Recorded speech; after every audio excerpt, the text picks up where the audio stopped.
का एक नियम था, शिव जी के मंदिर में रोज जाना, रोज प्रणाम करना, रोज भगवान की भक्ति करना, रोज श्रृंगार करना, रोज जल चढ़ाना, चंदन लगाना, रोज भगवान की अविरल भक्ति में डूबे रहना, विधु का नियम था। अब जब तक गाय मिले नहीं तब तक विधु गांव में जाए। अब विधु ने करा क्या, एक ग्वाला और था साथ में, जितनी गांवों की गाय थी विधु ने सारी गायों को उस ग्वाले के साथ गांव में भेज दिया। पर विधु 5 गाय को ढूंढने में लग गया। विधु को 1 दिन पूरा लग गया, 2 दिन पूरे लग गए, 3 दिन पूरे लग गए, 4 दिन पूरे लग गए, पर विधु गायों को ढूंढता रहा। अब विधु के मन में यह खलबली हो कि मैं भगवान शंकर का श्रृंगार कैसे करूं, मैं शंकर भगवान की भक्ति कैसे करूं, मैं शिव जी को जल कैसे चढ़ाऊं, मैं शंकर जी को बेलपत्र कैसे चढ़ाऊं, मैं शंकर जी का गुणगान कैसे करूं, मैं शंकर जी को चंदन कैसे लगाऊं। अब विधु के मन में यह भाव उत्पन्न होने लगा कि करूं तो करूं क्या। बैठ गया विधु, 5 गायों को ढूंढता, नहीं मिलती। रोज सवेरे विधु मौन होकर बैठ जाता और मौन होकर बैठा भगवान शंकर की भक्ति में लग गया। हृदय से मन से भगवान को जल चढ़ाने लगा, मन से भगवान को बेलपत्र चढ़ाने लगा, मन से भीतर के भाव से मन की पूजन करने लगा, मानसिक पूजन करने लगा और शंकर भगवान को जल चढ़ाता, बेलपत्र चढ़ाता, चंदन लगाता। फिर मन में आया मैंने फूल तोड़े हैं, फूल की पंखड़ी में शंकर जी का श्रृंगार कर रहा हूं, मन से श्रृंगार करता। आज 3 दिन विधु को निकल गए और मन की पूजन कर रहा था, मानसिक पूजन कर रहा था। और 3 दिन निकलने के बाद में क्या हुआ, जंगल में, घने जंगल में एक शेर आ गया, सिंह आया,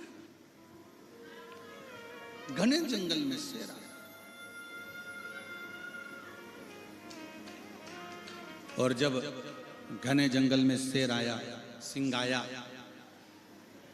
विधु के पास में, विधु के नजदीक में, विधु के करीब में शेर निकल के जा रहा है और विधु को मालूम ही नहीं कि शेर उसके सामने खड़ा हुआ। शेर उसके सामने खड़ा, ये विधु को नहीं मालूम।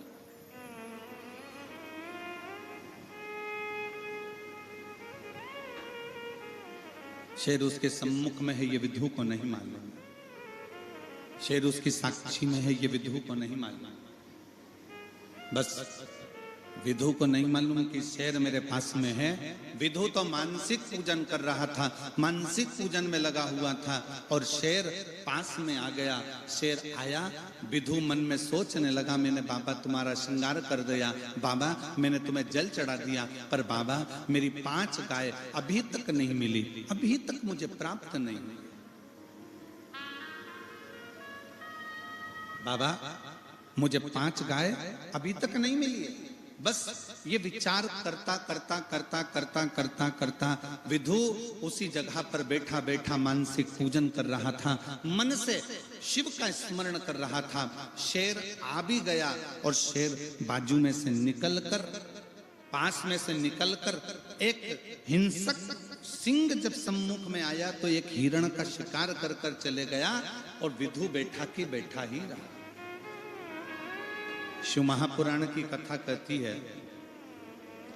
भगवान शंकर का चरित्र कहता है, शिव तत्व कहता है, शंकर की पवित्र कथा कहती है।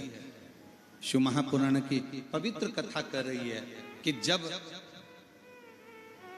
मन की पवित्रता हो जाती है, शिव महापुराण की कथा कहती है जब मन पवित्र हो जाता है, मन की पवित्रता हो जाती है, मन पवित्रता की ओर हो जाता है, तो चाहे दुनिया का कितना भी बड़ा संकट तुम्हारे सामने आकर खड़ा हो, वो संकट अपने आप टल जाता है। ये शिव महापुराण की कथा। शरीर की पवित्रता परमात्मा नहीं देखता है, पर मन की पवित्रता परमात्मा देखता है। मन की पवित्रता।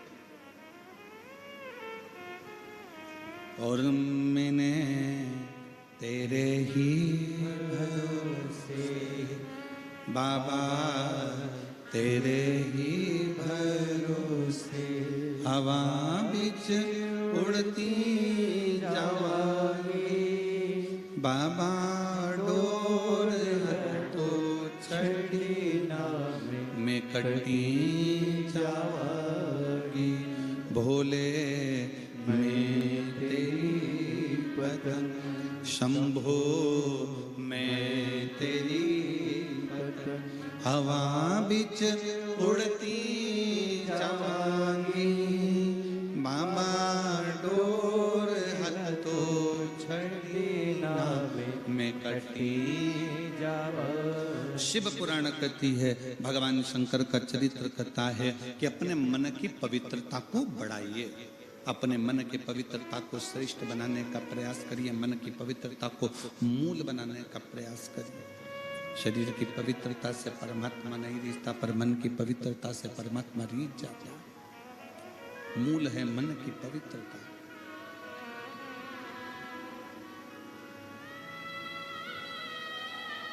कितना भी तन को धो लीजिए, कितना भी धो, तुम्हारा जितना मन कर जाए, तुम्हारा जितना इच्छा कर जाए, उतने तन को धो लीजिए। सारे साबुन, सारा सर्फ, सारा शैम्पू शरीर पर लगा लीजिए।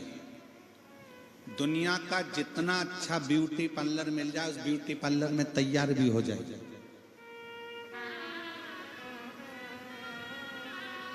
दुनिया के जितने अच्छे कपड़े मिल जाएं, उन कपड़ों को पहन भी लीजिए।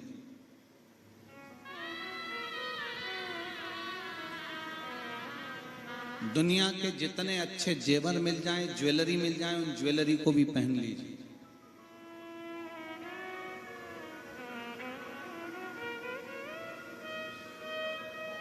पर ईमानदारी से बोलो, ऊपर जाने पर तुमसे पूछा जाएगा कि कौन से ब्यूटी पार्लर में तैयार हुई थी? कांकेर में, कोकपुर में, भिलाई में, दुर्ग में, रायपुर में, सीहोर में, भोपाल में, कौन से ब्यूटी पार्लर में तैयार हुई थी? ऊपर नहीं पूछा जाएगा। ऊपर यह भी नहीं पूछा जाएगा कि तुम्हारे पास में कौन कौन सी ज्वेलरी है, कौन कौन से आभूषण है, कौन कौन से जेवर तुम्हारे पास में है। ऊपर यह भी नहीं पूछा जाएगा तुम कितने अच्छे कपड़े पहने हो, कौन सी क्वालिटी के पहने हो, कौन सी ब्रांड के पहने हो, यह भी ऊपर नहीं पूछा जाएगा। परशु महापुराण की कथा कहती है, ऊपर यह भी नहीं पूछा जाएगा कि तू कितना रोया और कितना हंसा। ऊपर यह भी नहीं पूछा जाएगा कि तूने कितना कितना धन कमाया और कितना धन गमाया। पर ऊपर यह जरूर पूछा जाएगा कि मैंने तुझे